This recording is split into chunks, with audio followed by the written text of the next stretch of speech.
কি ব্যাপার বলো তো ঝিল্লি? এই যে কোম্পানিটা নিজের থেকে ডাকছে না, সেটা আমার একেবারেই ঠিক লাগছে না, জানো তো। কিন্তু আমার তো সব ঠিকই লাগছে। এইটাই তো গন্ডগোল। একটা কোম্পানি এত নাম করা, অথচ আমরা কেউ নাকি তার নাম কোনোদিনও শুনিনি। আর তারা নিজেরাই শিমুলপুরা বস্ত্রালয়কে ডেকে টেন্ডার দিতে চাইছে। দেখো ঝিল্লি, সব ঠিক আছে, আমরাই না একটু বেশি ভাবছি।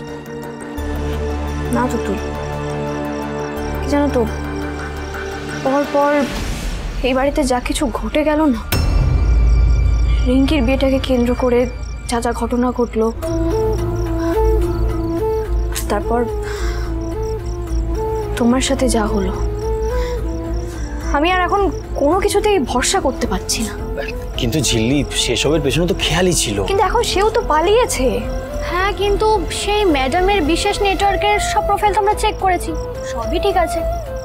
তাই হবে হয়তো, দেখি কাল যাই মিটিংয়ে কি হয়। ও বাবা, ক্লাবের আড্ডা বসে গেছে। বাকি দুজন সদস্য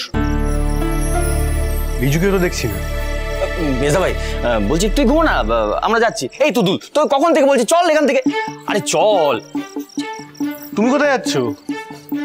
হ্যাঁ, তুমি পড়তে বসো।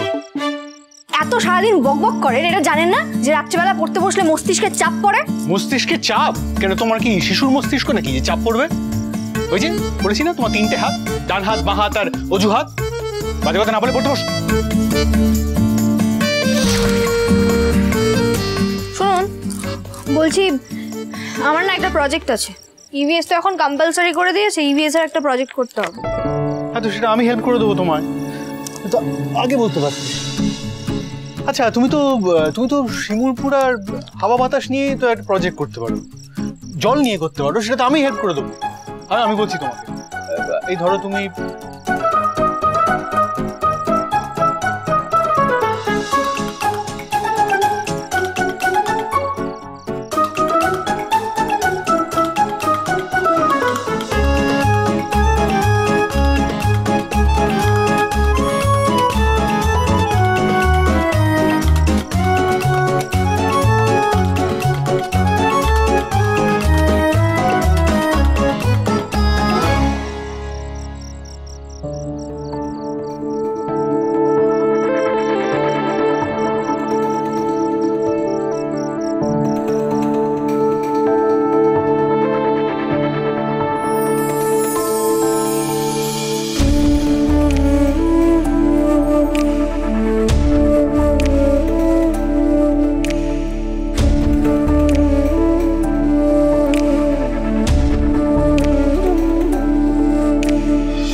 তেঁতুল পাতা সোম থেকে রবি প্রতিদিন সন্ধ্যে ৬টায় স্টার জলসায় ও জিও হটস্টারে।